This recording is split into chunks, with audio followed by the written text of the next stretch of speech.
కోపము ఉండడం గొప్ప లక్షణం కాదు. నాకు చాలా కోపం అండి అని చెప్పుకోవడానికి సిగ్గుపడాలి తప్ప, నాకు చాలా కోపం అండి అని చెప్పుకోవడానికి అది ఆభరణం కాదు, అది సుగుణం కాదు. ఎంత తొందరగా దాన్ని గ్రహిస్తే మనిషి అంత వృద్ధిలోకి వస్తాడు. అందుకే కోపము ప్రబల శత్రువు. కోపము మనిషిని అధమాధమైనటువంటి స్థితికి ఈడ్చేస్తుంది. ఎంత పైకి ఎక్కనివ్వండి, ఎప్పుడు జారిపోతుంది ఎవ్వరూ చెప్పలేరు. మనుష్యుని యొక్క జీవితం ఫలవంతం కావడానికి కొన్ని విషయాల పట్ల పరమ జాగరూకుడై ఉండాలి. జీవితంలో ఏ విషయాన్నైనా సాధించుకోవడానికి కానీ, అసలు భగవంతుడిచ్చినటువంటి అపురూపమైనటువంటి ఈ మనుష్య శరీరాన్ని ఏ లక్ష్య సాధన కొరకు ఉపయోగించుకోవాలో అటువంటి లక్ష్య సాధన కొరకు ఉపయోగించుకోవడంలో కానీ, ఒక కార్యక్రమాన్ని జరగకుండా చూడడానికి బయట శత్రువులు ఎలా పొంచి ఉంటారో అలాగే లోపల కూడా కొంతమంది శత్రువులు పొంచి ఉంటారు. బయట ఉన్న శత్రువుని గుర్తుపట్టడం తేలిక. అతని పట్ల అప్రమత్తుడై ఉండడానికి కొంత ప్రయత్నం చెయ్యవచ్చు. కానీ లోపలే కూర్చుని ఉండేటటువంటి శత్రువుల పట్ల జాగ్రత్త వహించడానికి ఎంతో సావధాన చిత్తం అవసరం. శంకర భగవత్పాదులు మనలోనే కూర్చుని ఉండేటటువంటి కొంతమంది శత్రువుల గురించి ప్రస్తావిస్తూ, కామక్రోధశ్చ లోభశ్చ దేహే తిష్టంతి తస్కరాః జ్ఞానరత్నాపహారాయ తస్మాత్ జాగ్రత్త జాగ్రత్త అంటారు. మనలోనే ఉండేటటువంటి ప్రధానమైనటువంటి శత్రువులెవరు అంటే కామక్రోధశ్చ లోభశ్చ. కామము, క్రోధము, లోభము, ఇవి మూడు పరమ భయంకరమైనటువంటి శత్రువులు. వీళ్ళు బయట నుంచి లోపలికి రారు, వాళ్ళు ఇక్కడే హృదయంలో కూర్చుని ఉంటారు. అవకాశం కోసం ఎదురు చూస్తూ ఉంటారు. బయట నుంచి లోపలికొస్తే ఫలానా వాడు లోపలికి వస్తున్నాడని, వాడు వస్తే కార్యం పాడవుతుందని, వాణ్ణి రాకుండా నిగ్రహిద్దామని కొంత ప్రణాళికను ఏర్పాటు చేసుకోవచ్చు. కానీ లోపలే ఉన్నటువంటి ఆ శత్రువులు అదును చూసి విజృంభిస్తారు. అందుకే వాళ్ళు కాని విజృంభించి మనని వశం చేసుకోవడం ప్రారంభం చేస్తే వాళ్ళకి మనం వశవర్తులం అయిపోతున్నామో అన్న విషయం కూడా మనకు అర్థం కాదు. వాళ్ళ పట్ల పరమ జాగ్రత్తతో ఉండాలి. అందులో మనిషిని ఏ విధంగానూ వృద్ధిలోకి రాకుండా చెయ్యగలిగినటువంటిది అటువంటి ప్రబల శత్రువు ఆయనని స్వాధీనం చేసుకున్నటువంటి కారణం చేత అతని వలన ఎవరూ సుఖం పొందకుండా ఉండేటట్టు చెయ్యగలిగినటువంటి శత్రువు కోపం. కోపము అనేటటువంటిది ఎంత ప్రమాదకరమైనదని చెప్పిందంటే శాస్త్రం, దాంట్లో వాల్మీకి రామాయణంలో దాని గురించి ఒక మాట చెప్తారు. క్రుద్ధ పాపం నకుర్యాత్కః క్రుద్ధో హన్యాద్గురూనపి క్రుద్ధ పరుషయావాచ నరం సాధు నధిక్షిపేత్ అంటారు. ఒకసారి లోపల నుంచి పైకి వచ్చేస్తున్నటువంటి కోపాన్ని పరిశీలించుకొని జాగ్రత్త పడడం చేత కాకపోతే క్రుద్ధ పాపం నకుర్యాత్కః అని ప్రశ్నతో ప్రారంభం చేశారు. అసలు కోపానికి వశపడిపోయినటువంటి వాడు ఏ పాపం చెయ్యడు? ఏ పాపమైనా చేసేస్తాడు. పాపాలలో కల్లా అసలు నోటితో అనడానికి కూడా సాధ్యం కానంతటి భయంకరమైన పాపం గురువుగారినే పట్టుకుని వధించేయడం, గురువుగారిని చంపడం. క్రుద్ధ పాపం నకుర్యాత్కః క్రుద్ధో హన్యాద్గురూనపి, గురువుని కూడా చంపేస్తాడు. క్రుద్ధ పరుషయావాచ నరం సాధు నధిక్షిపేత్, పరమ సాధు పురుషులైనటువంటి వారు, భగవంతుణ్ణి మాత్రమే నమ్ముకుని ఉన్నటువంటి వాళ్ళు, ఆ భగవంతుడు మన్ని రక్షిస్తాడు అనేటటువంటి విశ్వాసంతో బ్రతుకుతున్నటువంటి వాళ్ళు, అటువంటి వాళ్ళ జోలికి వెళ్ళడం పరమ ప్రమాదకరం. అది ఒక్క తనతో పోదు, ఒక్కొక్క పాపం తనతో విడిచిపెట్టేస్తుంది. కానీ సాధు పురుషుల జోలికి వెళ్ళినటువంటి పాపం తన ఒక్కడితో విడిచిపెట్టదు. రామాయణం అరణ్యకాండలో మారీచుడు రామచంద్రమూర్తితో మాట్లాడుతూ ఇదే అంటాడు. కలత్రాణి చ సౌమ్యాని మిత్రవర్గం స్తథైవచ యదీచ్ఛసి చిరం భోక్తం మాకృధా రామవిప్రియం అంటాడు. పరమ సాధుపురుషుడు రామో విగ్రహవాం ధర్మ, రాశీభూతమైన ధర్మమైనటువంటి రామచంద్రమూర్తి జోలికి వెడితే ఆయన మీద కోపాన్ని పెంచుకుంటే, ఓ రావణ, నీ ఒక్కడితో పోదది, స్వామినా ప్రతికూలేన ప్రజా తీక్ష్ణేన రావణ రక్షమానా నవర్ధంతే మేషా గోమాయునా యథ అంటాడు. నువ్వొక్కడివే మరణించవు, నీతో పాటు నీ భార్యలు, నీ బిడ్డలు, నీ సోదరులు, నీ చేత పరిపాలింపబడుతున్న వాళ్ళు, కాంచనలంక అన్నీ సర్వనాశనమైపోతాయి. కాబట్టి సాధుపురుషుల జోలికి వెళ్లకు. అటువంటి వాళ్ళని ఉద్దేశించి తీవ్రమైనటువంటి మాటలు మాట్లాడకు. అది కోపానికి వశపడిన వాడికి ఉండేటటువంటి లక్షణం. అది మంచి పద్ధతి కాదు రావణ అని ఎంతో బోధ చేస్తూ ఒక మాట చెప్తాడు. రక్ష్యమానా నవర్ధంతే మేషా గోమాయునాయథ.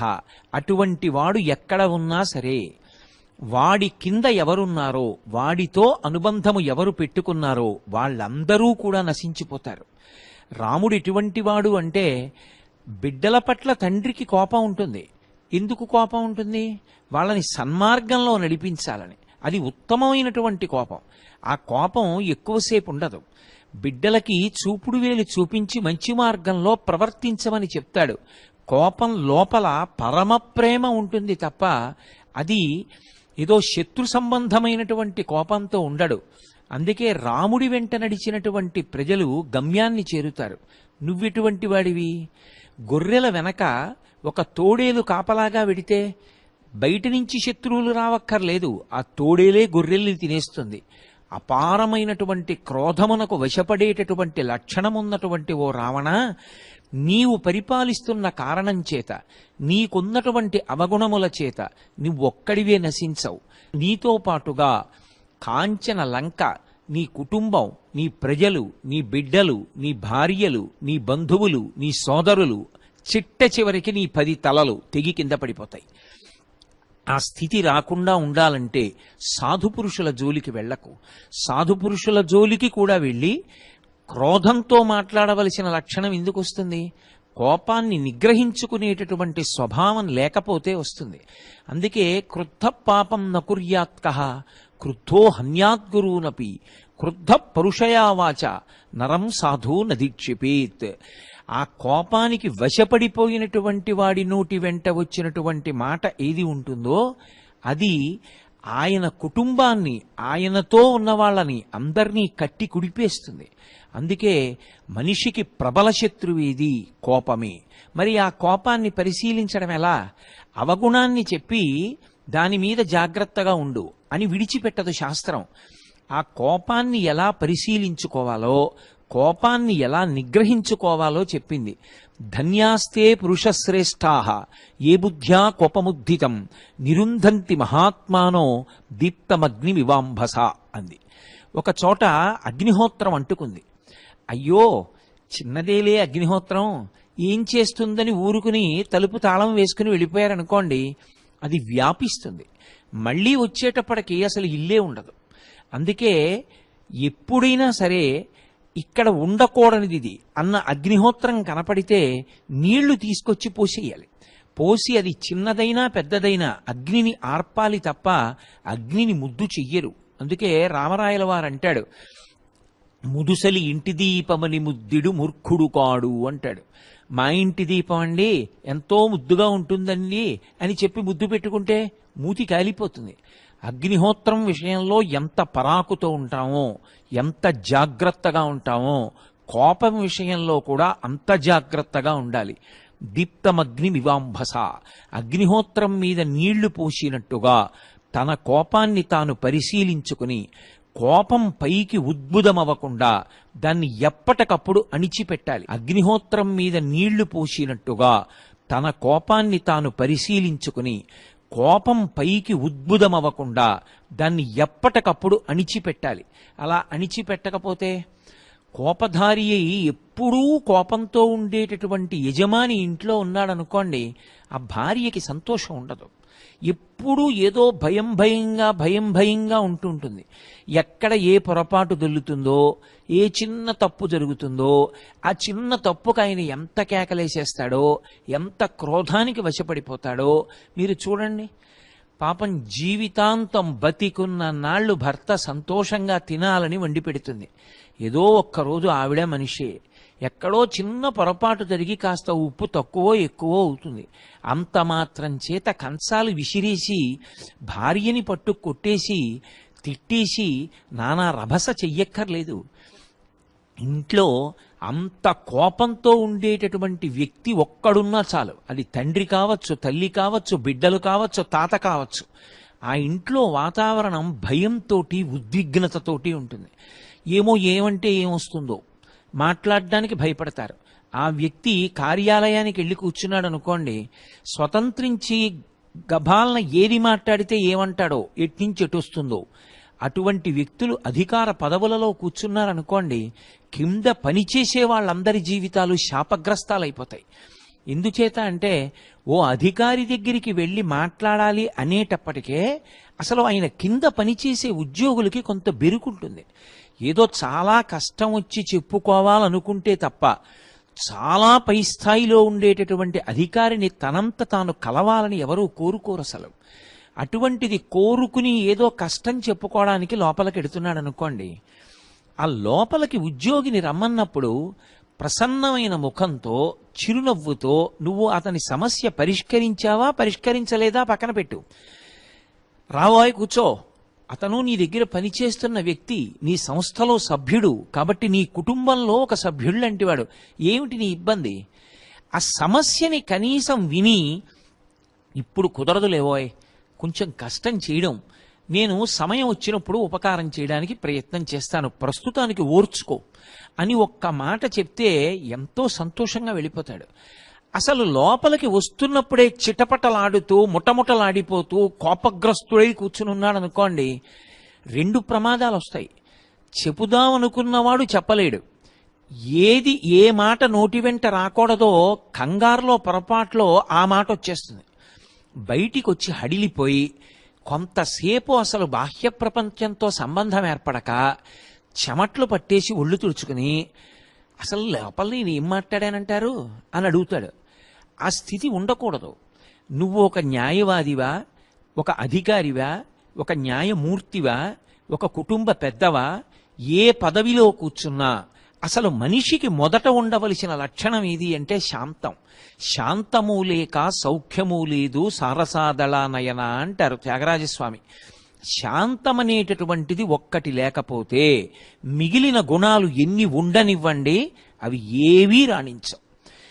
ఒక పాత్ర పెట్టి ఒక లేత అరిటాకు తీసుకొచ్చి వేసి దాంట్లో చక్కగా పప్పు వేసి, నెయ్యి వేసి, కూరలేసి, పచ్చడేసి, పులిహారేసి, చక్కెర పొంగలేసి, పెరుగు పెట్టి, చారు పెట్టి, పులుసు పెట్టి, నెయ్యి వేసి, అన్నీ వేసి చిట్ట చివరన ఆయన పరిశేచనం చేసే ముందు గాండ్రించి ఓ ఉమ్మేశారనుకోండి విస్తట్లో, ఇక అది ఎందుకైనా పనికొస్తుందా? ఆయన లేచిపోతాడు తినకుండా. అన్నీ పెట్టినా ఒక ఉమ్ము విస్తట్లో వేయడం ఎంత అసహ్యకరమైన విషయమో. మనిషి యందు ఎన్ని గుణాలున్నా కోపానికి చాలా త్వరగా వశపడిపోయేటటువంటి గుణం ఉండడం అంత ప్రమాదకరమైనటువంటి విషయం.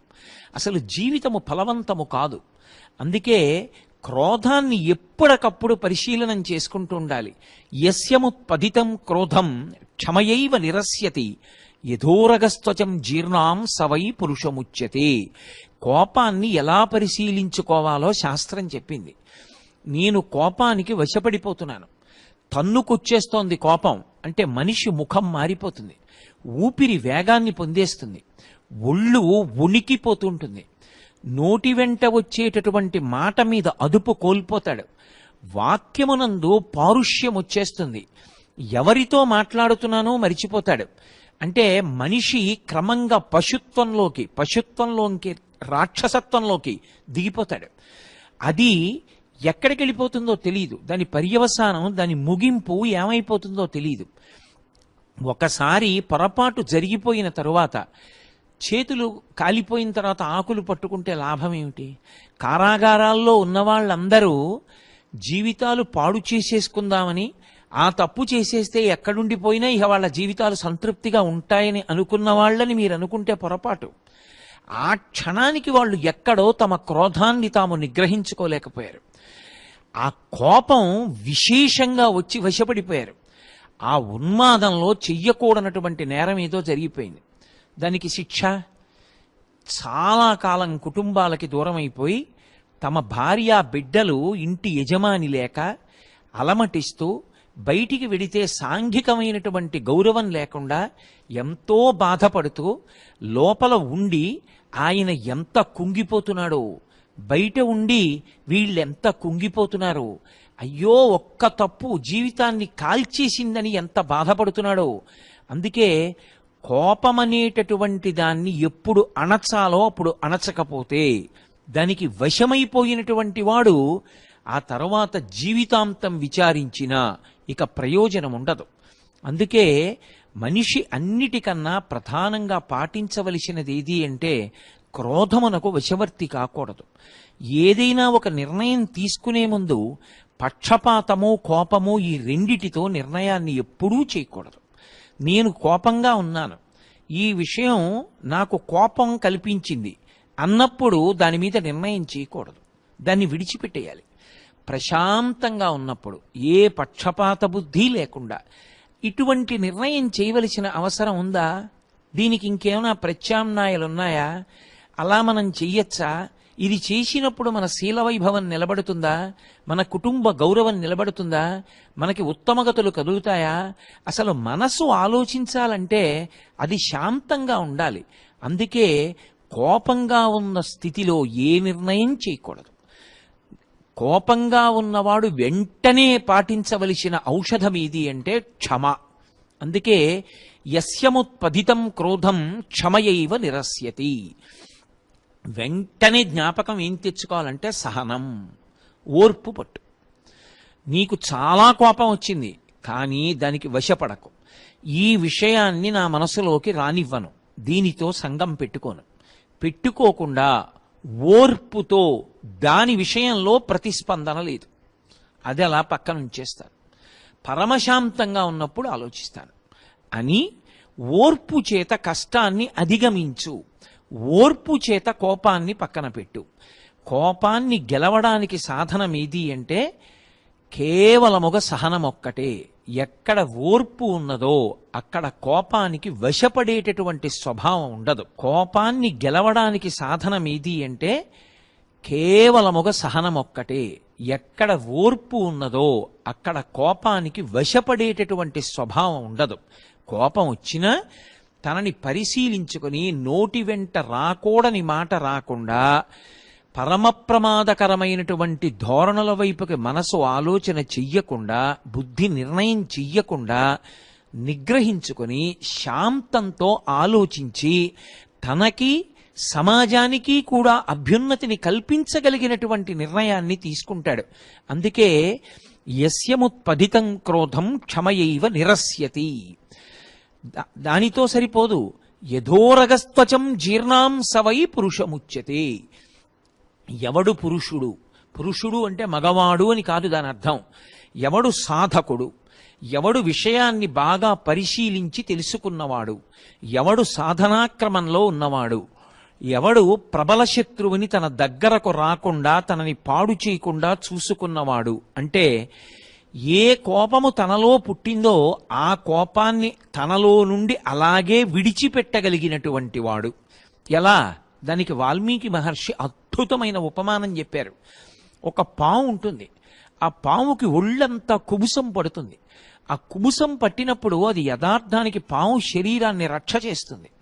తెల్లగా పాము శరీరం ఎలా ఉంటుందో అలాగే దాని మీద అందంగా పొడలు కూడా పడతాయి. అలా పొడలు పట్టినటువంటి ఆ పాము పడుకుని ఉంటుంది. అది కొంతకాలం అయిన తర్వాత ఈ కుబుసం నా ఒంటికి పట్టి ఉంటే బానే ఉందిలే అని ఊరుకోదు. ప్రత్యేకంగా వెళ్ళి గరుగ్గా ఉన్న చోట రుద్దుకుని తన ఒంటికి పట్టిన కుబుసాన్ని తానే వదిలిపెట్టేస్తుంది. అందుకే ఎప్పుడైనా పాము విడిచిపెట్టిన కుబుసం వంక చూడండి, పాము ఎలా ఉంటుందో కుబుసం అలాగే ఉంటుంది. కానీ పాము అది తన శరీరంలో ఉండడానికి ఒప్పుకోదు, ఆ కుబుసాన్ని వదిలిపెడుతుంది. యథోరగస్త్వచం జీర్ణాం సవై పురుషముచ్యతే. తనని పట్టుకున్న కుబుసాన్ని పాము ఎలా వదిలిపెట్టేసిందో అలా తనకి వచ్చినటువంటి కోపాన్ని పరిశీలించి వదిలిపెట్టేసిన వాడెవరో వాడు ధన్యాత్ముడు. ఎందుచేత వాడొక్కడే దానివల్ల ప్రయోజనం పొందడం కాదు, వాడు ఎక్కడ ఉన్నాడో అక్కడ లక్ష్మి ఉంటుంది. ఎందుచేత ఎప్పుడూ శాంతంగా ప్రశాంతంగా ఉండే వ్యక్తి ఉన్నాడనుకోండి, ఏదో పొరపాటు జరిగింది. పొరపాటు జరగకుండా ఎలా ఉంటుంది? అసలు ఈ సృష్టిలో ఏ మనుష్యుడు కూడా, ఏదో కారణజన్ములైనటువంటి వామదేవుడు శుకబ్రహ్మ వంటి వారు తప్ప, పుట్టుక చేత ఏ అవగుణం లేనివాడు, ఎప్పుడూ తప్పు చెయ్యనివాడు లోకంలో ఎలా ఉంటాడు? ఉండడు. అందుకే ఇంగ్లీష్లో మాట చెప్తూ ఉంటారు, every human being is supposed to be the composition of both good and bad. Nobody is an embodiment of total goodness Nar total badness. ఒక వ్యక్తి ఎప్పుడైనా సరే మంచి చెడుల యొక్క సమాహారంగా ఉంటాడు. పూర్తి మంచివాడు, పూర్తి చెడ్డవాడు ఎప్పుడూ ఉండడు. మనం చూసే చూపును బట్టి ఎంత చెడ్డవాడిలోనూ వెతకగలిగితే ఎక్కడో ఒక మంచి గుణం ఉంటుంది, ఎంత మంచివాడిలోనూ ఏదో బలహీనత ఉంటుంది. సర్దుకుపోగలగడంలో ఓర్పు ఉంటుంది, ప్రశాంతత ఉంటుంది. ఆ లక్షణం ఉన్నప్పుడు ఒకరోజు వండిన వంటలో ఉప్పు తక్కువైంది అనుకోండి, ఏమాయ్ కొద్దిగా పరిశీలించు, ఉప్పు సరిపోయినట్లు లేదు, ఈ మాట నుంచి ఉప్పు వేసేటప్పుడు పరాకు పెట్టుకోసుమా అని ఒక మాట అంటే సరిపోతుంది. ఎందుకంటే అసలు ఆ వండుతున్నది ఆయన తినడానికే, ఆ బిడ్డలు తినడానికే. ఆవిడ పరమజాగ్రత్త వహిస్తుంది. ఒక సాధువాక్కు చాలు. అన్ని వేళలా పరుషంగా మాట్లాడవలసినటువంటి అవసరం ఉండదు. కానీ ఒక్కొక్కసారి కోపం తెచ్చిపెట్టుకోవాలి.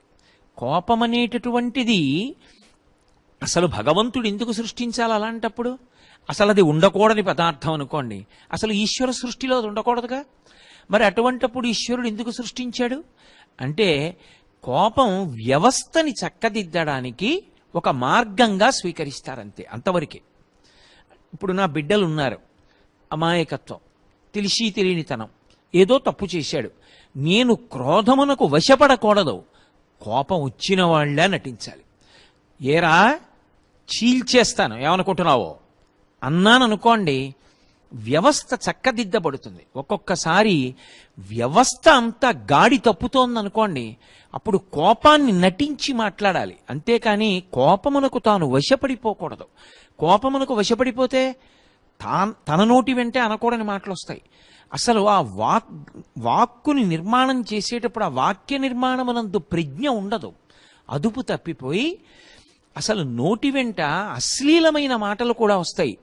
అలా ఉండకుండా వ్యవస్థని చక్కదిద్దాలి అంటే కోపాన్ని ఎంతవరకు పనిముట్టుగా వాడుకోవాలో అంతవరకు పనిముట్టుగా వాడుకోవాలి. ఒక అధికారికి ఎవ్వరూ సమయానికి రావట్లేదు కార్యాలయానికి, ఎంత చెప్పినా వింటలేదు. ఒక్కసారి బయటికి వచ్చి 11 అయింది, చాలా కుర్చీలు ఖాళీ ఉన్నాయి, తాను మధ్యలో నిలబడి లేచి రండి అనో, లేకపోతే తాను వెళ్ళి గేటు దగ్గర నించునో, 11 తర్వాత వస్తున్న వాళ్ళందరి వంక తీవ్రంగా చూసి, నేను ఎన్నో మార్లు చెప్పాను, మీ పేర్లు వ్రాసుకుంటున్నాను, ఇది ఆఖరి పర్యాయం, మీరు దిద్దుకోకపోతే చాలా తీవ్రంగా ఉంటాయి, ఆ తర్వాత నా దగ్గరికి వచ్చి బతిమాలుకునే ప్రయోజనం లేదు అని ఇలా వేలు చూపించాడనుకోండి, వ్యవస్థ దిద్దబడుతుంది. ఆయన నిజంగా కోపానికి వశపడిపోయి అనుకుంటున్నారా? అలా అనాలి. ఎందుకని? వ్యవస్థని దిద్దాలి. ఒక అధికారి ఎందుకుంటాడంటే వ్యక్తిగత ప్రయోజనాల్ని సంస్థ ప్రయోజనాల్ని సమ్మిళితం చేసి యువతల తన ఉద్యోగుల యొక్క వ్యక్తిగతమైన విషయాల పట్ల జాగరూకుడై ఉండాలి. ఆయన చూడకపోతే ఎవరు చూస్తారు? అలాగని సంస్థ యొక్క లక్ష్యాలు విడిచిపెట్టకూడదు. ఈ రెండిటిని సమన్వయం చేయడం అధికారి యొక్క గొప్పతనం. అక్కడుంటుంది అసలు ఆయన యొక్క నైపుణ్యం అంతా. కాబట్టి ఇప్పుడు ఎవరు వేళకి రావాలో వాళ్ళు వచ్చేట్టు చూడాలి. నిజంగా 6 నెలలు రోగగ్రస్తుడైపోయాడు, పాపం ఆయన రాలేడు, ఏ రిక్షాయో ఎక్కి రావాలి, అటువంటి వాడు కొంచెం ఆలస్యంగా వచ్చాడు, అప్పుడు ఆయనకి కూడా ఇలా అనక్కర్లేదు అంటే చాలు. ఎవరంటారు ఆయన్ని? ఈయన విషయంలో అలా ఎందుకన్నావు అని ఎవరంటారు? ఎవరనరు. అందుకే తాను కోపమునకు వశపడకూడదు, కోపాన్ని సాధనంగా మాత్రమే వాడాలి, వాడి వ్యవస్థని దిద్దాలి. అది ఒక ఉపకరణం కింద వాడుకున్నాను అనుకోండి, ఇక దాని అవసరం అయిపోయింది, తీసి పక్కన పెట్టేస్తాను. నేను నా కార్యాలయానికి వెళ్ళాను అనుకోండి, ఇదే సాయంకాలం 5:30 వరకు నేను వ్రాసే పర్యంతము పెన్ను జేబులో పెట్టుకుంటాను, చేత్తో పట్టుకుంటాను. అయిపోయింది 5:30కి ఆఫీస్ విడిచిపెట్టి వచ్చేస్తున్నాను. మూత పెట్టేసి సరువులో పెట్టేసి తాళం వేసుకుని వచ్చేస్తాను. ఎందుకు ఇంకా నాకు? ఇంటికి వచ్చేసిన తర్వాత పెన్ అవసరం ఉంటే ఇంట్లో పెన్ ఉంటుంది, మళ్ళీ ఇక జేబులో అక్కర్లేదు, పెట్టేసి వచ్చేస్తాను. ఆఫీస్కి ఏదో మోటార్ సైకిల్ మీద వెళ్ళాను, అయ్యో మోటార్ సైకిలా, నన్ను కార్యాలయానికి తీసుకొచ్చావు, పాప నిన్ను ఇలా వదిలేయడం ఏమిటి, నువ్వురా నేను కూర్చునే కుర్చీ పక్కన నించో అని తీసుకెడతానా? అక్కడతో వదిలేస్తాను. మళ్ళీ ఇంటికి వెళ్ళేటప్పుడు దాని మీద కూర్చుంటాను. పనిముట్టయితే ఎంతవరకు వాడాలో అంతవరకు వాడతాం. అలాగే కోపము పనిముట్టు. కోపము ఎంతవరకు వాడాలో అంతవరకే వాడుకుంటారు పెద్దలు. అందుకే రామచంద్రమూర్తి యందు ఉన్న చాలా గొప్ప గుణంగా దేన్ని చెప్తారంటే, కోన్వస్మిన్ సంప్రదంలోకే గుణవాన్ కస్య వీర్యవాం ధర్మజ్ఞశ్చ కృతజ్ఞశ్చ సత్యవాక్యో దృఢవ్రతః చారిత్రేణ చ కోయుక్తః సర్వభూతేషు కోహితః విద్వాన్ కః కస్సమర్థశ్చ కస్యైక ప్రియదర్శనః ఆత్మవాన్ కో ద్యుతిమాన్ కో ననసూయకః కస్య బిభ్యతి దేవాశ్చ జాతరోషస్య సంయుగే. ఆయన కోపాన్ని తెచ్చిపెట్టుకుంటాడు, నిజంగా ఆయన క్రోధమునకు వశము కాడు. అలా వశము కాకుండా కేవలం కోపాన్ని తెచ్చిపెట్టుకుని కళ్ళు పెద్దవి చేసి ఇలా చూశాడో అంతే, వ్యవస్థ చక్కబడిపోతుంది. అక్కడ వరకే కోపాన్ని వాడాలి. అమ్మ బాబోయ్ నాన్నగారికి కోపం వచ్చిందంటే అని బిడ్డలు సక్రమంగా ఉండాలి. అంతేకాని నాన్నగారు క్రోధానికి వశపడిపోయి బిడ్డల్ని కొట్టేసేటప్పుడు ఎక్కడ కొడుతున్నాడో ఎక్కడ కొట్టకూడదో కూడా చూడకుండా కొట్టేసి పిల్లవాడికి ఒక కన్ను పోయిన తర్వాత తండ్రి జీవితాంతం ఏడిస్తే ప్రయోజనం ఏముంటుంది? కాబట్టి ఎక్కడ వరకు కోపాన్ని వాడుకోవాలో అక్కడ వరకే కోపాన్ని వాడాలి తప్ప అంతక మించి వాడుకుంటే కోపానికి వశపడిపోతాడు. అందుకే సాధనా క్రమంలో ఎవరి కోపం ఎంతసేపు ఉంటుందో పరిశీలించుకోమంది శాస్త్రం. ఉత్తమే క్షణకోపస్య మధ్యమే ఘటికాద్వయం అధమే స్యాదహోరాత్రం పాపిష్ఠే మరణాంతకః. నీ కోపం ఎంతసేపు ఉంటోంది దాన్ని బట్టి నువ్వెవరు తెలిసిపోతుంది. సాధనా క్రమంలో ఎవరి కోపం ఎంతసేపు ఉంటుందో పరిశీలించుకోమంది శాస్త్రం. ఉత్తమే క్షణకోపస్య మధ్యమే ఘటికాద్వయం అధమే స్యాదహోరాత్రం పాపిష్ఠే మరణాంతకః. నీ కోపం ఎంతసేపు ఉంటోంది దాన్ని బట్టి నువ్వెవరు తెలిసిపోతుంది. ఉత్తమే క్షణకోపస్య, ఉత్తముడు అనడానికి గుర్తేమిటి? ఆయన కోపం ఒక్క క్షణమే, అప్పటికి కోపం అవతలవాడు దిద్దుకున్నాడు అంతే, పోయింది. ఇంకా ఎందుకు? ఎప్పుడో ఎక్కడో ఏదో జరిగిందని పట్టుకు పీక్కుంటూ కూర్చుంటే అదే జీవితం కాదు. అందుకే ఉత్తమే క్షణకోపస్య, ఉత్తముడికి ఒక్క క్షణమే కోపం. మధ్యమే ఘటికాద్వయం, మధ్యముడైతే 2 గడియలు ఉంటుంది కోపం. గడియ అంటే 24 నిమిషాలు, 2 గడియలంటే 48 నిమిషాలు. ఆయన కోపం ఎంతసేపు ఉంటుంది అంటే 48 నిమిషాలు ఉంటుంది. అధమే స్యాదహోరాత్రం, అధముడైన వాడైతే ఒక రాత్రి ఒక పగలు ఉంటుంది. పాపిష్ఠే మరణాంతకః, వాడు పరమ పాపిష్టివాడు అని గుర్తేమిటంటే వాడు చచ్చిపోయే వరకు మనసులో ఆ కోపం అలాగే పెట్టుకుంటాడు. ఆఖరికి ఏమవుతుందంటే జన్మాంతాని వైరాణి, వాడి శరీరం పడిపోతేనే వాడికి ఆ కోపం పోతుంది. ఇక లేవదుగా, ఇక లేచేం చేయదుగా. అందుకని ఆ శరీరం పడిపోయే వరకు ఆ కోపంతో ఊగిపోతూనే ఉంటాడు. కాబట్టి కోపము ఉండడం గొప్ప లక్షణం కాదు. నాకు చాలా కోపం అండి అని చెప్పుకోవడానికి సిగ్గుపడాలి తప్ప, నాకు చాలా కోపం అండి అని చెప్పుకోవడానికి అది ఆభరణం కాదు, అది సుగుణం కాదు. ఎంత తొందరగా దాన్ని గ్రహిస్తే మనిషి అంత వృద్ధిలోకి వస్తాడు. అందుకే కోపము ప్రబల శత్రువు. కోపము మనిషిని అధమాధమైనటువంటి స్థితికి ఈడ్చేస్తుంది. ఎంత పైకి ఎక్కనివ్వండి, ఎప్పుడు జారిపోతుంది ఎవ్వరూ చెప్పలేరు. రామకృష్ణ పరమహంస ఒక కథ చెప్తుండేవారు. వెనకటికి ఒక ఉడుము ఒకటి బయట తిరుగుతోంది. పిల్లలు పట్టుకున్నారు ఆ ఉడుముని. పట్టుకుని ఆ ఉడుము తోకకి ఒక పెద్ద రాయి కట్టారు. ఇప్పుడు ఆ ఉడుము గోడెక్కుదామని ఇలా 4 అడుగులు వేసేది. తోకకి బరువు ఉంది, కింద పడిపోయేది. తోకకి బరువున్న కారణం చేత ఉడుము ఎప్పటికీ గోడెక్కలేదు, ఎందుకంటే తోక బరువు. కోపం మనస్సుని స్వాధీనం చేసుకోగలిగినటువంటి బలహీనత ఉన్నటువంటి వాడు జీవితంలో అభ్యున్నతిని పొందలేడు. 4 అడుగులు వేస్తాడు, ఎక్కడో ఎవరి మీదో కోపడతాడు, మళ్ళీ మొదటికి వస్తాడు. మళ్ళీ 2 అడుగులు వేస్తాడు, మళ్ళీ ఎవరి మీదో కోపడతాడు, మళ్ళీ వెనక్కి ఎడతాడు.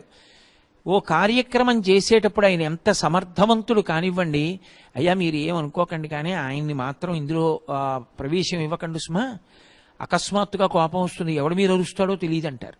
కోపం ఉన్న వ్యక్తి గురించి ఎంత భయపడతారంటే, ఆఖరికి ఇంట్లో పెళ్లి జరుగుతుంటే తన తోడ పుట్టినవాడైనా సరే, అయ్యా మీరు 10 రోజుల ముందు పెళ్లికి రండి అని ప్రేమగా పిలవరు. పాపం చాలా పనుల్లో ఉంటారు, బావగారు మీరు ఎక్కడ రాగలరు కానండి, ఆ వేళకు వచ్చి అక్షతలేండి బావగారు చాలు అంటారు. ఎందుకని ముందు వస్తే ఎవరితో జగడం ఆడతాడో, ఎవరితో కోప్పడతాడో, ఆ పెళ్లిలో ఏ పరువు పోతుందో, ఎందుకు వచ్చింది ఈయన అని. ఒకవేళ వచ్చిన యువతల మగపెళ్లి వారి వైపు బంధువైతే ఆడపెళ్లి వారికి చెప్తారు, అయ్యా మా వైపు ఫలానా వాడు ఉన్నాడు మాకు దగ్గరవాడు, కానీ వాడికి అయిన దానికి కాని దానికి కోపం వస్తుంది, తయ్యని లేస్తాడు, మీరు మనసులో పెట్టుకోకండి, మేమేమీ వాడికి విలువిచ్చేది లేదు, అది వాడి స్వభావం, పెద్ద అరుపులు అరుస్తాడు, కేకలేస్తాడు, మీరు ఏమీ పట్టించుకోకండి, ఓ రోజు ఉంటాడు, 2వ రోజు పోతాడు, జీవితాంతం కలిసి ఉండవలసిన వాళ్ళం మనం, వాడి గురించి ఎక్కువ పట్టించుకోకండి అంటారు.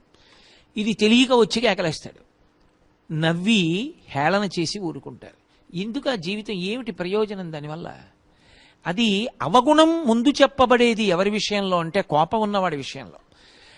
ఆయన నిజమే మంచివాడే కానండి, చాలా కోపం అండి అంటారు. మంచి వైద్యుడు రాణించడు, మంచి న్యాయవాది రాణించలేడు, మంచి కొడుకు రాణించడు, మంచి తండ్రి రాణించడు, మంచి అధికారి కానీ రాణించడు.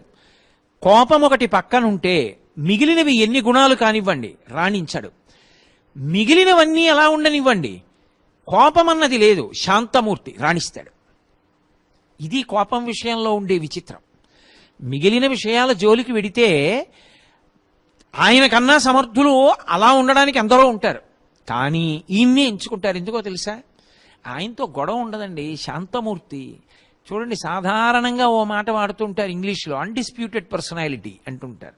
ఆయనతో ఎవరికి గొడవ లేదు, కాబట్టి ఆయన ఉంటే ఇబ్బంది ఉండదు, ఎవరూ ఏమీ అనరు, ఆయన్ని పెట్టుకుందాం అంటారు. ఇది నిజంగా జరిగింది భారతదేశ చరిత్రలో. ఒకానొకప్పుడు రాజీవ్ గాంధీ గారు అకస్మాత్తుగా శ్రీపెరంబదూరులో హత్య చేయబడ్డారు. ఎవరు ప్రధానమంత్రి కావాలి అంటే, నిజంగా ప్రధానమంత్రి కావలసినటువంటి వ్యక్తికి వెనక ఎంతో మంది లోక్సభ సభ్యులు, రాజ్యసభ సభ్యుల యొక్క మద్దతు కావాలి. పైగా రాజకీయంగా మంచి చాకచక్యం కావాలి, 10 మందిని తన వెంట తిప్పుకోగలిగినటువంటి సమర్థత కావాలి. ఇందులో పివి నరసింహారావు గారికి ఏమున్నాయి? పైగా అప్పటికి పివి నరసింహారావు గారు నిజంగా సన్యాసం తీసుకోవడానికి సిద్ధంగా ఉన్నారు. రాజకీయ సన్యాసం కాదు, నిజంగా సన్యాసం. కుర్తాలం పీఠానికి పీఠాధిపతిగా వెళ్ళిపోవడానికి, సన్యాసాశ్రమం తీసుకోవడానికి ఆయన సిద్ధంగా ఉన్నారు. ఆయన పుస్తకాలన్నీ కూడా లైబ్రరీలకు వెళ్ళిపోయి, ఆయన ఇక సన్యాసం తీసుకోవడానికి సిద్ధంగా ఉన్న సమయంలో ఇక ఆయన ఢిల్లీ విడిచిపెట్టి వెళ్ళిపోతారు. కుర్తాళం వెళ్ళిపోయి తల మీద ఆ సాలగ్రామాన్ని పెట్టి అభిషేకం చేసి సన్యాసనామం ఇస్తారు. కాషాయం కట్టుకుని సన్యాసాశ్రమం తీసుకుని కుర్తాళం పీఠానికి వెళ్ళిపోవాలి ఆయన. ఆ సమయంలో ఉన్నారు, ఇక వెళ్ళిపోవడానికి సిద్ధంగా ఉన్నారు. అకస్మాత్తుగా రాజీవ్ గాంధీ గారు హత్య చేయబడ్డారు. ఎవరు ప్రధానమంత్రి కావాలి? పెద్ద చర్చ జరిగింది. ఎవరి పేరు చెప్పినా ఒకసారి అందులో కూర్చోపెడితే ఇక కదపడం సాధ్యం కాదు, అల్లుకుపోతాడు. దానికోసం ఆశపడుతున్న వాళ్ళు కొంతమంది ఉండకుండా ఎలా ఉంటారు? ఇక అక్కడ కూర్చోపెడితే కదపలేరు, పైగా మాట్లాడడం కష్టం. ఇంకా మంచి రాజకీయ చతురుడు. అందుకే అందరికీ నచ్చడానికి కారణం ఏమిటంటే, పివి నరసింహారావు పరమశాంతమూర్తి, కోపం లేదు. ఎవరు వెళ్ళి ఏం చెప్పండి వింటారు, ప్రశాంతంగా ఉంటారు. ఎప్పుడూ ఎవరిని ఏ నిందావాక్యంతో ఇబ్బంది పెట్టరు, ఎవరితోటి పరిహాసం ఆడరు, పరమశాంతంగా ఉంటారు. కాబట్టి పివి నరసింహారావు గారు ప్రధానమంత్రి అయితే బాగుంటుందనుకున్నారు. ఈ దేశ రాజకీయ చరిత్రలో ఒక విచిత్రమైనటువంటి ఘట్టం ఆవిష్కృతమైంది. సన్యాసి కావలసినటువంటి వ్యక్తి దేశానికి ప్రధానమంత్రి అయ్యారు. ప్రధానమంత్రి అయి అంత బొటాబొటి ఉన్నటువంటి ఆధిక్యతతో ప్రభుత్వాన్ని నడపగలిగారు అంటే ఆయన శాంతము ఆయనకి రక్ష అయింది. అందుకే తన కోపమే తన శత్రువు, తన శాంతమే తనకు రక్షదయ చుట్టంబౌ అంటారు. శాంతం ఉన్నదనుకోండి, అది తనకి రక్ష. పరమ ప్రశాంతంగా ఉండేటటువంటి వాడి దగ్గరికి రావడానికి అందరూ ఇష్టపడతారు. పాపం ఆయన మంచివాడండి, ఆయన జోలికి వెళ్ళడం ఏమిటండి, అయ్యో ఆయనకు ఉపకారం చేయవలసిందే అంటారు. వాడు క్రోధమూర్తి అని ఒకసారి ముద్రపడ్డాడు అనుకోండి, అబ్బో తగని కోపం, అలాగే ప్రవర్తిస్తుంటాడులేండి అంటారు. ఉపకారం కూడా చేయరు ఎవ్వరు. అందుకే లోకంలో చాలా మందిలో ఉండేటటువంటి అపోహ ఏమిటంటే, నేను అవతలవాడి మీద కోప్పడితే అవతలవాడు బాధపడతాడు అనుకుంటారు. కానీ నేను ఒక చిన్న తర్కం చెప్తాను, మీరు సావధానంగా పరిశీలనం చేయండి. నేను ఒక వ్యక్తి దగ్గరికి వెళ్ళి అక్కడి నుంచి చిందులేసి అనరాని మాటలు ఎన్నో అన్నాను. ఆయన చిరునవ్వుతో అన్నీ విని రామచంద్రమూర్తి పరబ్రహ్మార్పణమస్తు అన్నాడు. నేను ఇవేమీ పుచ్చుకోవట్లేదన్నాడు. బలవంతంగా జేబులో పెట్టడానికి అదేం రూపాయి కాదుగా, రూపాయి అయినా బలవంతంగా ఇవ్వడం వీల్లేదుగా, వాడు పుచ్చుకుంటే.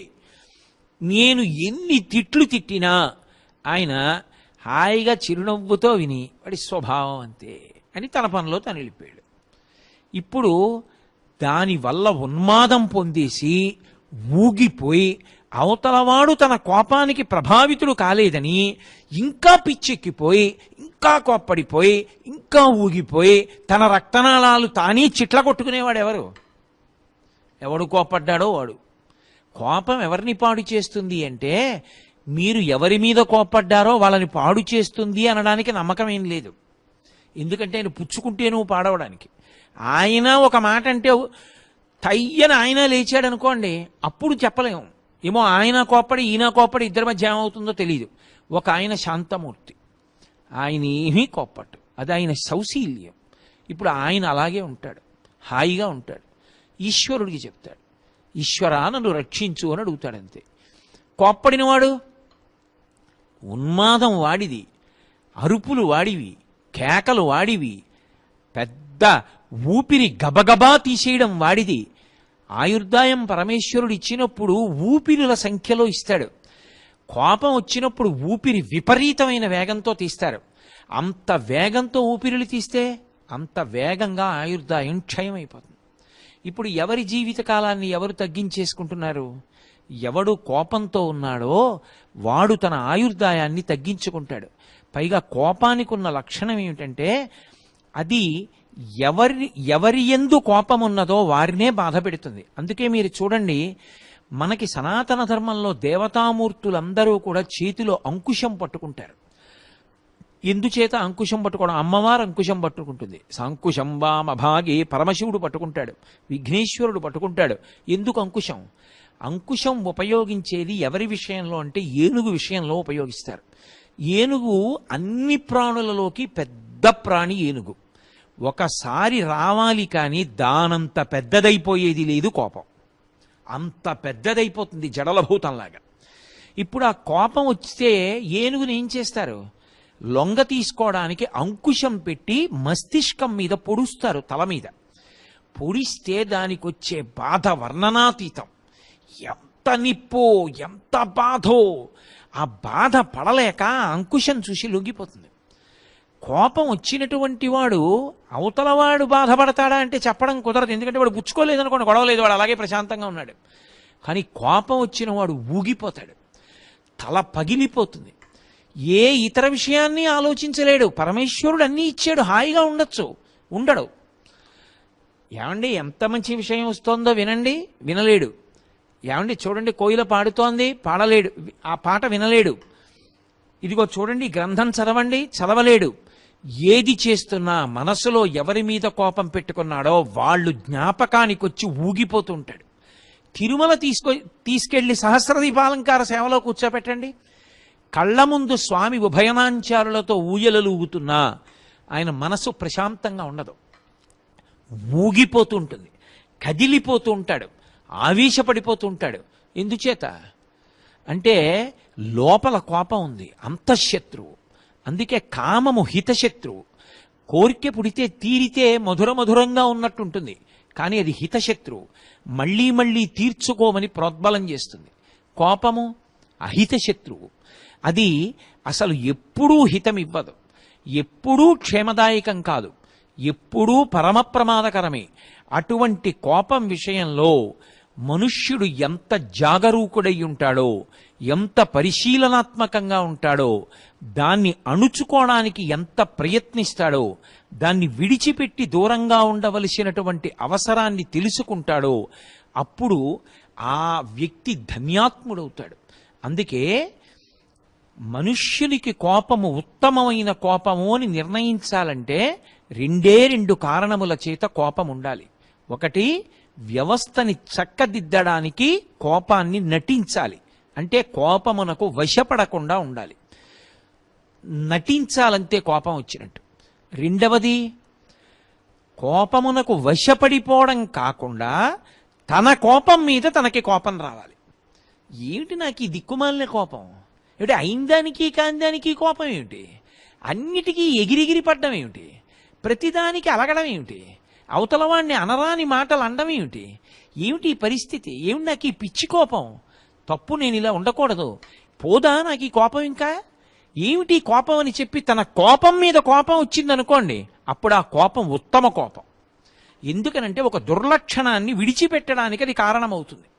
కాబట్టి ఆ కోపాన్ని పరిశీలనం చేసుకున్నవాడెవరో, తనలోంచి వస్తున్నటువంటి కోపాన్ని పరిశీలనం చేసిన వాడెవరో, ఎంతసేపు ఉంటోందో, ఎంత ఉన్మాదాన్ని సృష్టిస్తోందో, తను కోపంలో అన్నటువంటి మాటల చేత అవతల వారు ఎంత బాధపడుతున్నారో తెలుసుకున్నవాడెవరో వాడు ధన్యుడు. వాడి జీవితం ఫలవంతమవుతుంది. ఇక ఎన్నడూ కూడా తన నోటి వెంట అటువంటి మాట రాకుండా జాగ్రత్త పడతాడు.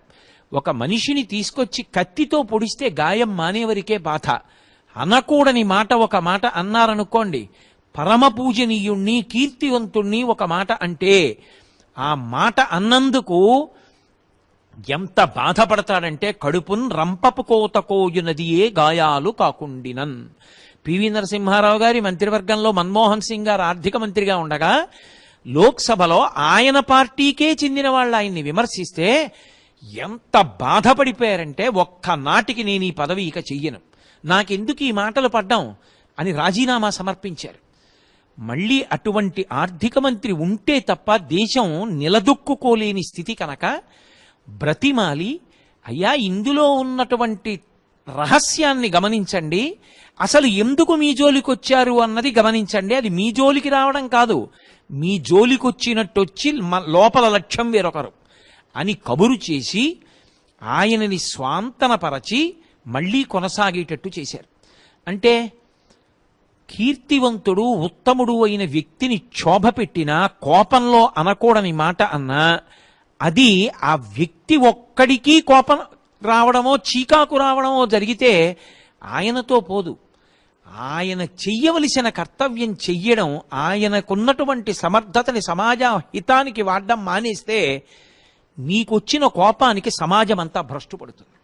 కాబట్టి ఎంతవరకు కోపాన్ని ఉంచుకోవాలో అంతవరకే కోపం ఉండాలి తప్ప పరిధి దాటకూడదు. ఆ కోపాన్ని పరిశీలనం చేసుకోవడం వచ్చిన వాడెవరో, ధన్యాస్తే పురుషశ్రేష్ఠాః ఏ బుద్ధ్యా కోపముద్దితం నిరుంధంతి మహాత్మానో దీప్తమగ్నిమివాంభస. అటువంటి వ్యక్తి ధన్యుడు. మనందరికీ మన కోపాన్ని మనం పరిశీలనం చేసుకుని దాన్ని అణచిపెట్టి ఉత్తమమైనటువంటి పథంలో ప్రయాణం చెయ్యగలిగినటువంటి విభూతిని సర్వేశ్వరుడు తన నిర్హేతుక కృపాకటాక్షముల చేత కటాక్షించుగాక అని ప్రార్థన చేస్తూ స్వస్తి. అగ్నిహోత్రం మీద నీళ్లు పోసినట్టుగా తన కోపాన్ని తాను పరిశీలించుకుని కోపం పైకి ఉద్భుతమవ్వకుండా దాన్ని ఎప్పటికప్పుడు అణిచిపెట్టాలి. అలా అణిచిపెట్టకపోతే కోపధారి అయి ఎప్పుడూ కోపంతో ఉండేటటువంటి యజమాని ఇంట్లో ఉన్నాడనుకోండి, ఆ భార్యకి సంతోషం ఉండదు. ఎప్పుడూ ఏదో భయం భయంగా ఉంటుంటుంది. ఎక్కడ ఏ పొరపాటు దొల్లుతుందో, ఏ చిన్న తప్పు జరుగుతుందో, ఆ చిన్న తప్పుకు ఆయన ఎంత కేకలేసేస్తాడో, ఎంత క్రోధానికి వశపడిపోతాడో మీరు చూడండి. పాపం జీవితాంతం బతికున్న నాళ్లు భర్త సంతోషంగా తినాలని వండి పెడుతుంది. ఏదో ఒక్కరోజు ఆవిడ మనిషే, ఎక్కడో చిన్న పొరపాటు జరిగి కాస్త ఉప్పు తక్కువో ఎక్కువో అవుతుంది. అంత మాత్రం చేత కంచాలు విసిరేసి భార్యని పట్టు కొట్టేసి తిట్టేసి నానా రభస చెయ్యక్కర్లేదు. ఇంట్లో అంత కోపంతో ఉండేటటువంటి వ్యక్తి ఒక్కడున్నా చాలు. అది తండ్రి కావచ్చు, తల్లి కావచ్చు, బిడ్డలు కావచ్చు, తాత కావచ్చు. ఆ ఇంట్లో వాతావరణం భయంతోటి ఉద్విగ్నతతోటి ఉంటుంది. ఏమో ఏమంటే ఏమొస్తుందో మాట్లాడడానికి భయపడతారు. ఆ వ్యక్తి కార్యాలయానికి వెళ్ళి కూర్చున్నాడు అనుకోండి, స్వతంత్రించి గభాలన ఏది మాట్లాడితే ఏమంటాడో, ఎట్నుంచి ఎటు వస్తుందో. అటువంటి వ్యక్తులు అధికార పదవులలో కూర్చున్నారనుకోండి, కింద పనిచేసే వాళ్ళందరి జీవితాలు శాపగ్రస్తాలైపోతాయి.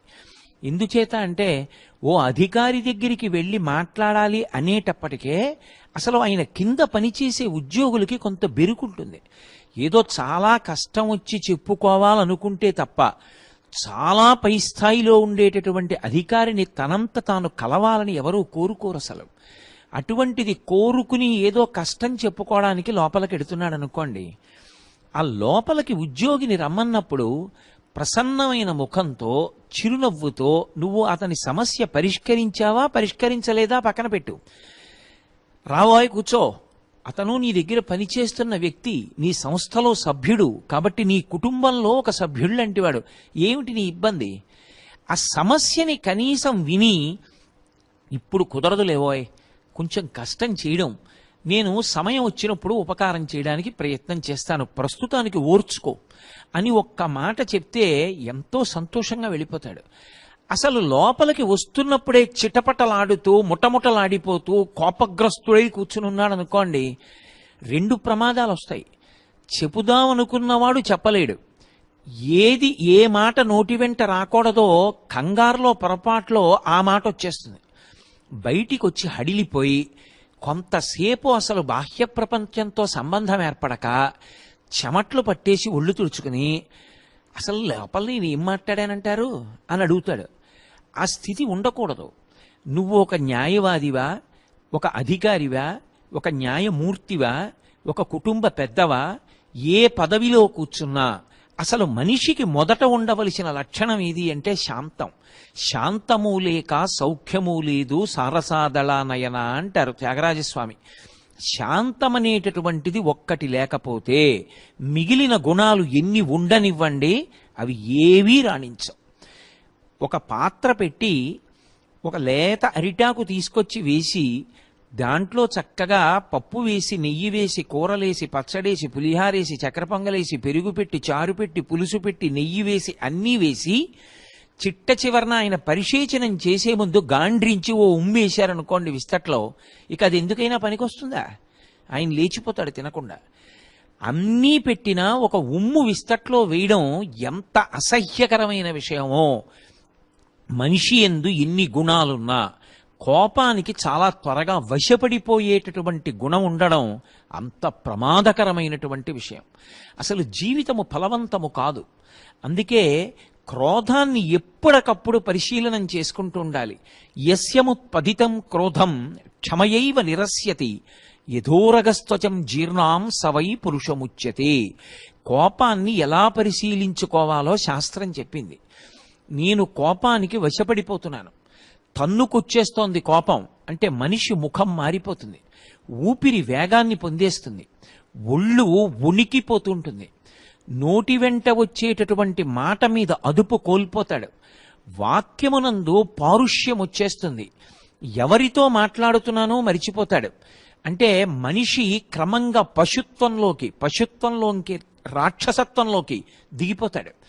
అది ఎక్కడికి వెళ్ళిపోతుందో తెలియదు, దాని పర్యవసానం దాని ముగింపు ఏమైపోతుందో తెలియదు. ఒకసారి పొరపాటు జరిగిపోయిన తరువాత చేతులు కాలిపోయిన తర్వాత ఆకులు పట్టుకుంటే లాభం ఏమిటి? కారాగారాల్లో ఉన్నవాళ్ళందరూ జీవితాలు పాడు చేసేసుకుందామని, ఆ తప్పు చేసేస్తే ఎక్కడుండిపోయినా ఇక వాళ్ళ జీవితాలు సంతృప్తిగా ఉంటాయని అనుకున్న వాళ్ళని మీరు అనుకుంటే పొరపాటు. ఆ క్షణానికి వాళ్ళు ఎక్కడో తమ క్రోధాన్ని తాము నిగ్రహించుకోలేకపోయారు. ఆ కోపం విశేషంగా వచ్చి వశపడిపోయారు. ఆ ఉన్మాదంలో చెయ్యకూడనటువంటి నేరం ఏదో జరిగిపోయింది.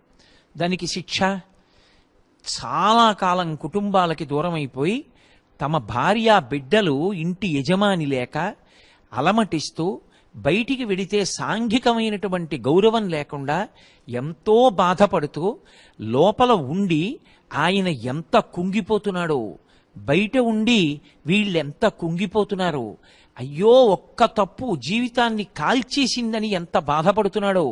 అందుకే కోపమనేటటువంటి దాన్ని ఎప్పుడు అణచాలో అప్పుడు అణచకపోతే దానికి వశమైపోయినటువంటి వాడు ఆ తర్వాత జీవితాంతం విచారించినా ఇక ప్రయోజనం ఉండదు. అందుకే మనిషి అన్నిటికన్నా ప్రధానంగా పాటించవలసినది ఏది అంటే క్రోధమునకు వశవర్తి కాకూడదు. ఏదైనా ఒక నిర్ణయం తీసుకునే ముందు పక్షపాతము కోపము ఈ రెండిటితో నిర్ణయాన్ని ఎప్పుడూ చేయకూడదు.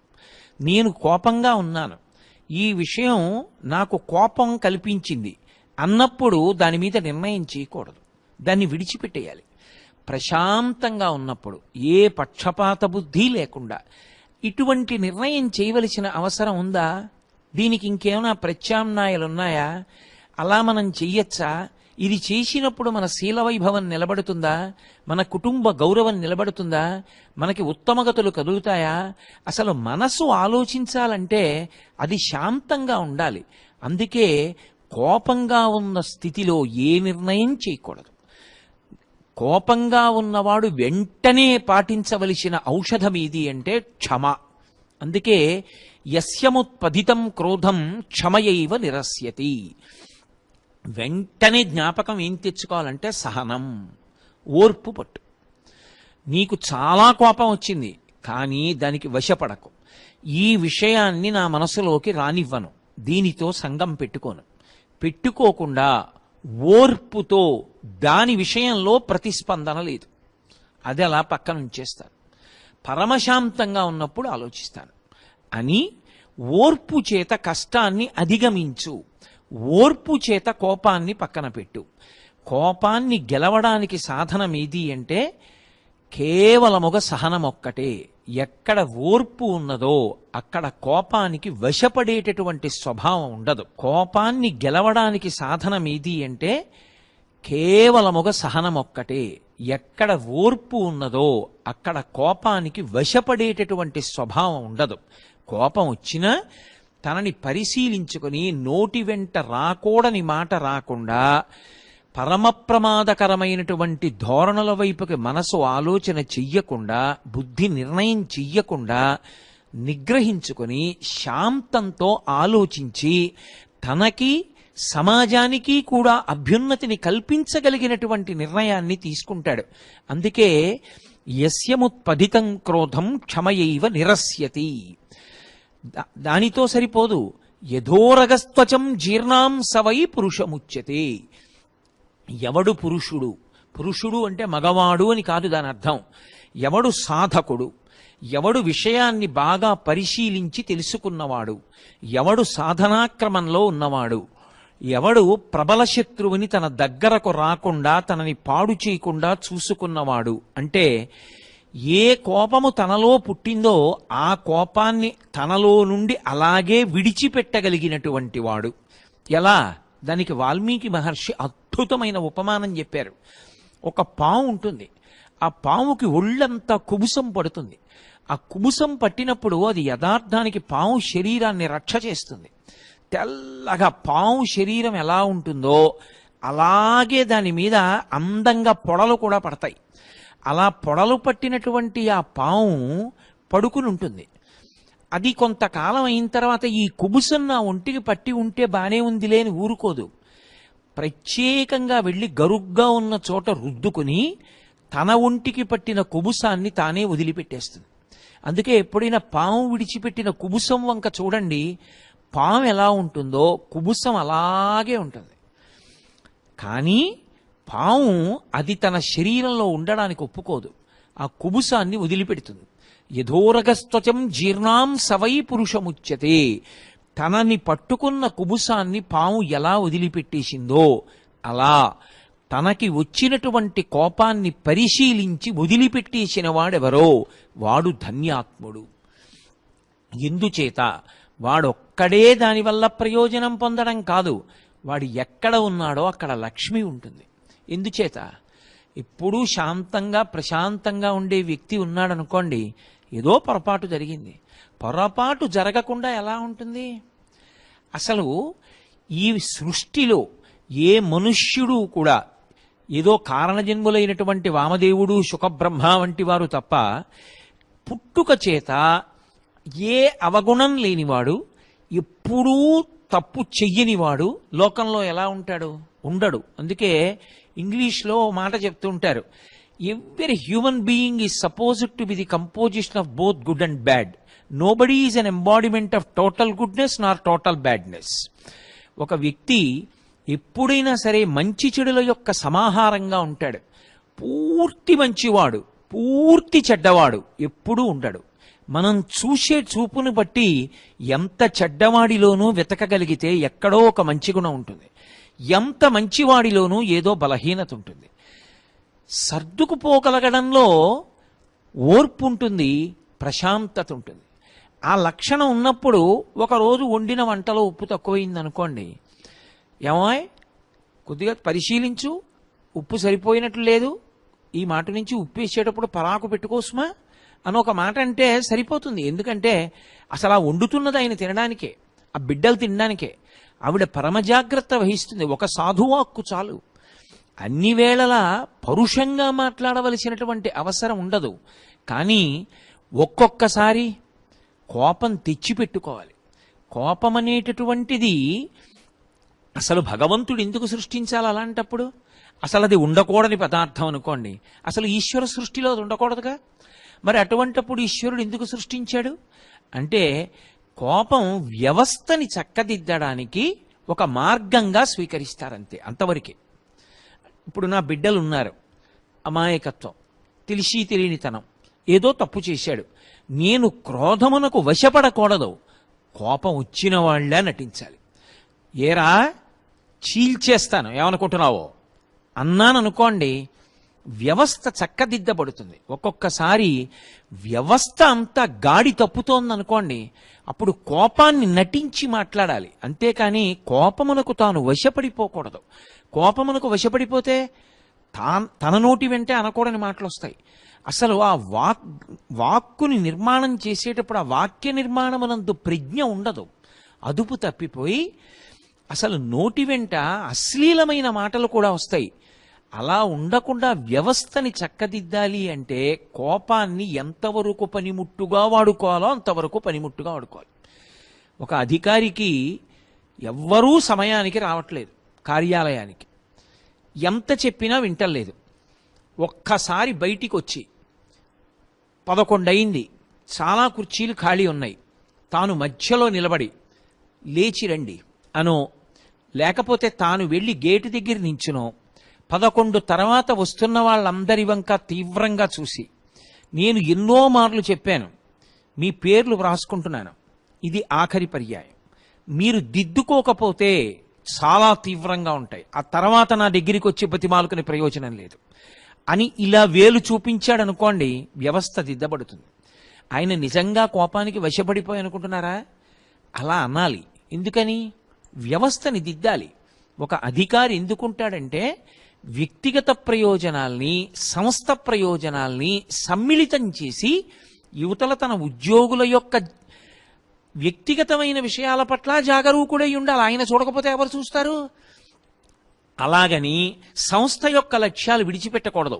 ఈ రెండిటిని సమన్వయం చేయడం అధికారి యొక్క గొప్పతనం. అక్కడుంటుంది అసలు ఆయన యొక్క నైపుణ్యం అంతా. కాబట్టి ఇప్పుడు ఎవరు వేళకి రావాలో వాళ్ళు వచ్చేట్టు చూడాలి. నిజంగా 6 నెలలు రోగగ్రస్తుడైపోయాడు, పాపం ఆయన రాలేడు, ఏ రిక్షాయో ఎక్కి రావాలి, అటువంటి వాడు కొంచెం ఆలస్యంగా వచ్చాడు, అప్పుడు ఆయనకి కూడా ఇలా అనక్కర్లేదు అంటే చాలు. ఎవరంటారు ఆయన్ని? ఈయన విషయంలో అలా ఎందుకన్నావు అని ఎవరంటారు? ఎవరనరు. అందుకే తాను కోపమునకు వశపడకూడదు, కోపాన్ని సాధనంగా మాత్రమే వాడాలి, వాడి వ్యవస్థని దిద్దాలి. అది ఒక ఉపకరణం కింద వాడుకున్నాను అనుకోండి, ఇక దాని అవసరం అయిపోయింది, తీసి పక్కన పెట్టేస్తాను. నేను నా కార్యాలయానికి వెళ్ళాను అనుకోండి, సాయంకాలం 5:30 వరకు నేను వ్రాసే పర్యంతము పెన్ను జేబులో పెట్టుకుంటాను, చేత్తో పట్టుకుంటాను. అయిపోయింది 5:30కి ఆఫీస్ విడిచిపెట్టి వచ్చేస్తున్నాను. మూత పెట్టేసి సరువులో పెట్టేసి తాళం వేసుకుని వచ్చేస్తాను. ఎందుకు ఇంకా నాకు? ఇంటికి వచ్చేసిన తర్వాత పెన్ అవసరం ఉంటే ఇంట్లో పెన్ ఉంటుంది, మళ్ళీ ఇక జేబులో అక్కర్లేదు, పెట్టేసి వచ్చేస్తాను. ఆఫీస్కి ఏదో మోటార్ సైకిల్ మీద వెళ్ళాను. అయ్యో మోటార్ సైకిలా, నన్ను కార్యాలయానికి తీసుకొచ్చావు, పాప నిన్ను ఇలా వదిలేయడం ఏమిటి, నువ్వురా నేను కూర్చునే కుర్చీ పక్కన నించో అని తీసుకెడతానా? అక్కడతో వదిలేస్తాను.